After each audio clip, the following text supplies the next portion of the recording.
Hi. Good morning అండి. నాకు ఇప్పుడు ఈ మధ్య చాలా అడుగుతున్న క్వెషన్ ఏంటి అనంటే, వెయిట్ లాస్‌కి వస్తాము ఓకే. వెయిట్ లాస్ అవుతాము. బట్ ఇది పర్మనెంటా అని అంటున్నారు. మళ్ళీ పెరగమా అని అడుగుతున్నారు.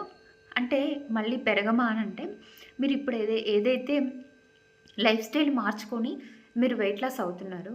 మీరు ఆ వెయిట్ లాస్ అయ్యే ప్రాసెస్‌లో మీరు ఏదైతే నేర్చుకుంటున్నారో, అది మీరు ఫాలో అవ్వాల్సి ఉంటది. అండ్ ఇంకోటేంటి అనంటే, ఫస్ట్ ఆఫ్ ఆల్ మనకి ఇక్కడ 2 స్టేజెస్ ఉంటాయి. ఫస్ట్ ఏమో వెయిట్ లాస్. ఈ ఫస్ట్ స్టేజ్ అంతా గూడా వెయిట్ లాస్ ప్రాసెస్‌లోనే ఉంటది. మీరు ఐడియల్ వెయిట్‌కి వచ్చేంత వరకు మీరు కన్సిస్టెన్సీగా ఏం చేయాలో అది చేస్తూ ఉండాలి. ఆ తర్వాత మెయింటెనెన్స్.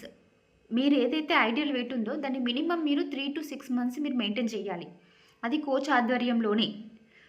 మెయింటైన్ చేసినాక అప్పుడు మీరు పెరుగుతారా, పెరగరా అనేది మీకే ఇక్కడ ఐడియా వచ్చేస్తది. ఇంకోటి ఏంటి అనంటే, ఇక్కడ మీరేం జేస్తారు, క్యాలరీ మేనేజ్‌మెంట్ అనేది నేర్చుకుంటారు. క్యాలరీ మేనేజ్‌మెంట్ నేర్చుకున్నారు అంటే, మీరు జీవితంలో పెరగడము, తగ్గడం అనేది ఉండదు. క్యాలరీ మేనేజ్‌మెంట్ ప్రకారంగా మీరు ఫుడ్ మెయింటైన్ చేస్తే, ఆ క్యాలరీ మేనేజ్‌మెంట్ అనేది ఎలా చేయాలి అనేది ఇక్కడ మీరు నేర్చుకుంటారు.